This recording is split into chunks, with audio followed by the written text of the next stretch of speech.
I recall staying somewhere once, and I was, of course, living by myself, and that's just how I like it. And I remember that individual's mother had found out my temporary location. It was just temporary because the place I was at was not up to my standards at all. And, but that's where I was at the time. That's where Father and I were at. And we got a lot of things accomplished when I was there. And that I won't get into. But its mother had come there one day and knocked on the door. And I was upstairs. And I looked out the window because I don't answer doors. I mean, who should be there visiting me? Nobody, because I didn't associate with anybody in that town. And when I was upstairs in the master bedroom window, or the big bedroom window, whatever you call it, and I'm not saying master bedroom window like this place was something spiffy, because to be honest, I'll just keep my opinions to myself right now. I've already spoken about that place. But I will just say that I was upstairs looking out the window. And I saw its mother walking away. And, me, I'm a very compassionate person, and I do have it in me to want to help people. And that's the humanity in me. But I had to push that aside and just watch that whore walk away, because I'm like, forget that tramp. Stay away from my temporary place of residence, because I'm only here for training. I wasn't thinking that exactly at the time, but I just watched her walk away. No, I didn't open the door and let her in. And I have never regretted not letting her in. And I don't regret it now. I never will. My thing is, stay away from me and stay out of my face. See, they're the type of people that don't know how to leave you alone. They don't know how to get your name out of their mouths. They don't know how to stop trying to pry. They don't know how to stop trying to make other people think they know you like that when they don't. And its mother is actually somebody that used to get on the phone and talk about me to somebody in my bloodline. And neither one of them had anything to do with me in my life. But I've always been their person of interest. Not only them, but others as well. It's like you're that it person that other people just can't seem to keep your name out of their mouths, although you don't associate with them and see them as anything. It's that type of deal. But it is because they know who you are. In their eyes, you are that it person. And the simple fact that you haven't lived the tore up lives that they have, that's why they want to tear you down, and they can't. And these are people that are so concerned about somebody that was so much younger than them and haven't done even a portion of the things that they have. And these are people that have been in multiple failed, probably, relationships. I'm talking about the ones that came up against me and had their name probably all out there in the streets, probably. Well, I know one for sure. But they want to focus on little old me. And for a lot of you out there, that might be what you're facing. You're looking at your enemies like, I know folks like y'all ain't focused on somebody like me. But that's how it be, you guys. Because people like that can't stand to mirror themselves. They can't stand to look at themselves in the mirror. But, that person's mother came and knocked on my door. No, I'm not letting that tramp in. No. Get away from my door and stay away. And when she died, I didn't go to her funeral either. I could care less. The world I care about that for, it ain't my mother. No, I'm not going to the funeral. And no, just because I'm parked in the cemetery, I'm not getting out to look at no grave neither. With ya, whoever you are. No, sure ain't getting out. And I ain't paying no respects. No, because if I didn't like you when you were living, I daggone sure ain't gonna fake like I like you once you dead. Hello, can I get some witnesses out there? Because this sister right here is 100. So if you didn't mean nothing to me when you were breathing, you ain't gonna mean nothing to me when you ain't breathing. Because this chick is chick 100. Believe that. I don't believe in no lights, camera, action at no funerals. Even if I go to somebody's funeral, I'm not gonna stand up there and act like somebody was something to me that they were not. I don't have time for role playing. No, I don't. And now I don't go to no funerals at all. Whose funeral I'm going to go to? when everybody that thought they knew me wanted me at one. No, no. Screw them folks. Okay? No, I'm not coming to your funeral. I don't even care if it was like former classmates. No, I ain't coming to your funeral because I could care less if you're dead. What are you to me? I would say to him. And it is what it is, and it's straight like that. Hello. I don't have time to be fake and phony. I didn't like that person, and I didn't like his mother either. And then this person was going to try to say one day that his mother was two-faced and something, and then said that, oh, I cared about what something it said I cared about. And I said, no, I didn't. And the person said, yes, you did. And the person thought that his mother meant something to me. My thing is this, like I said, I can have a heart for anybody. But once you cross me, you are nothing. And I ain't got to let you know you ain't nothing. It just is what it is. Like they said, mess around and find out. Because in all actuality, to be honest, like I said, I never had any business around that person, nor its family, nor its, I'm not going to, nor its friends. Yeah. It had a handful of friends that I was okay with. I didn't have a problem with. And some of them used to come to a place I used to stay at with my, with a family member. But, and I didn't have no problem with them. But it had other friends that were like the ghetto ones that I really, well, all of them might have been ghetto, I'm sure, but I'm just saying them show enough ghetto ones. The ones that were packed up in a house together. I'm not even going to go there, y'all. I'm not going to that lane.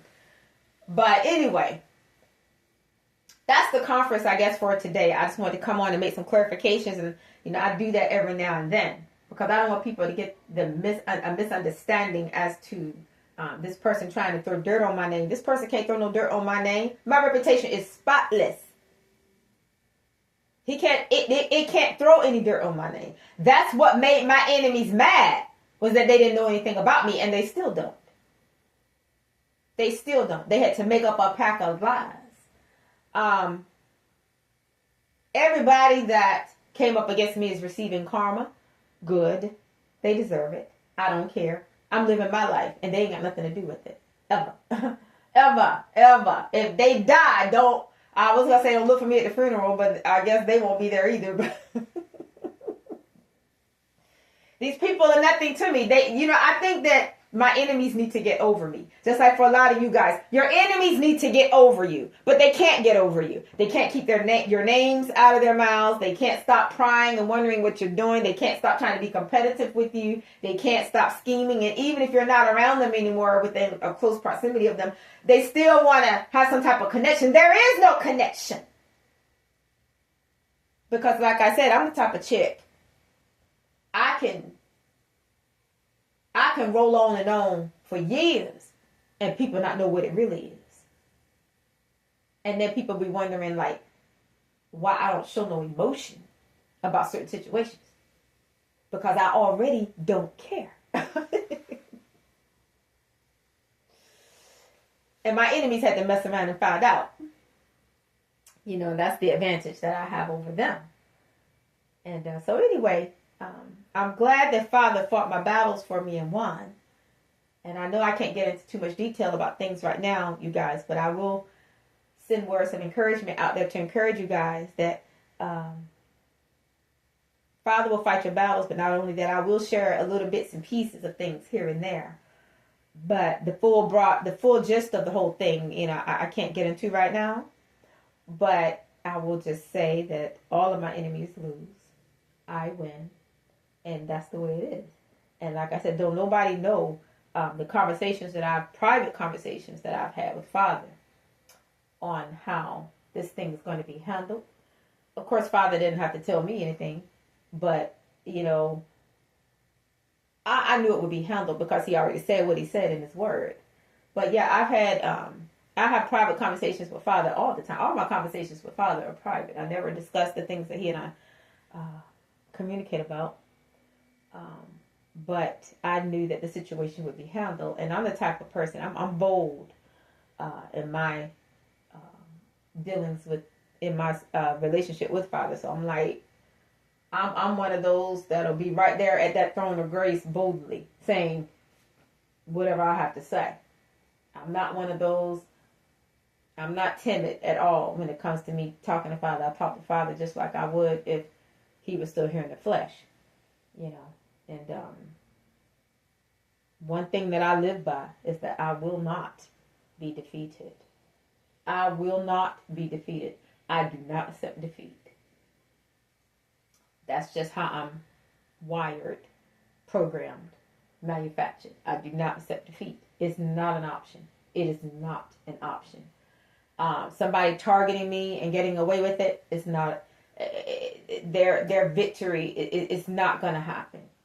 I'm not going to tolerate that ever. I'm never going to tolerate being targeted. I'm never going to tolerate being somebody's prey because I'm nobody's prey. I might be, Lord forgive me, I might be somebody's prey, but before the game ends, I'm going to be the predator. You can believe that. You can believe that. So anyway, you guys, that's all I pretty much have in my cup right now. I don't care nothing about no dirt being thrown on my name. I know that this person that came up against me is diabolical. He has a filthy mouth. He's nasty. He's gutter-minded. He got a filthy imagination. You know, he's gut. He's nasty. He has no God conscience. It's a demon. And I see why it felt competitive with me due to the fact that it is, he's a homosexual. And that's no disrespect to homosexuals. I'm not saying just because somebody's a homosexual that they feel competitive with women. I'm talking about that bum, yeah. And I think he was low key for years. And I think that him going in the penitentiary just brought it out in him. Because he tries to mask that behind a thug persona. Trying to act like street boy-like persona. But I can see right through that. And I'm sure a real man can too. So men out there that are real men, they can look at him and say, man, we can see right through that punk. We can see right through him trying to act all hard. This and the third, got children strode and don't even take care of them. Yeah, you can see right through a punk like that. Yeah, so I think I pretty much covered what I wanted to cover. Because, like I said, I don't let nobody come at me. And I don't come back. I'm the comeback chick. You can believe that. You don't throw no dirt on this name right. Cha. No, you do not. Especially when I know the ones throwing the dirt are whores and promiscuous and stank and skank and have caught lead for some of everybody or have climbed on top of some of everybody. No.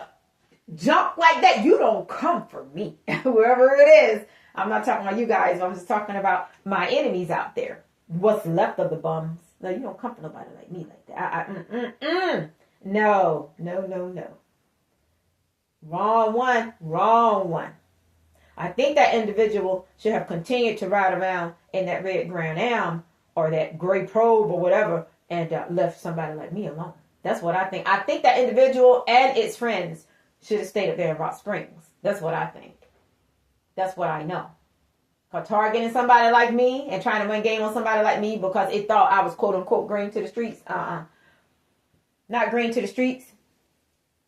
I'm not green to the streets. No. Trying to run game on me? No. Can't run no game on me. I am the game. See, spiritual attacks manufactured me into the game. Meaning, I became the game. I am the game. Through and through. All the way. So, can't run game on the game.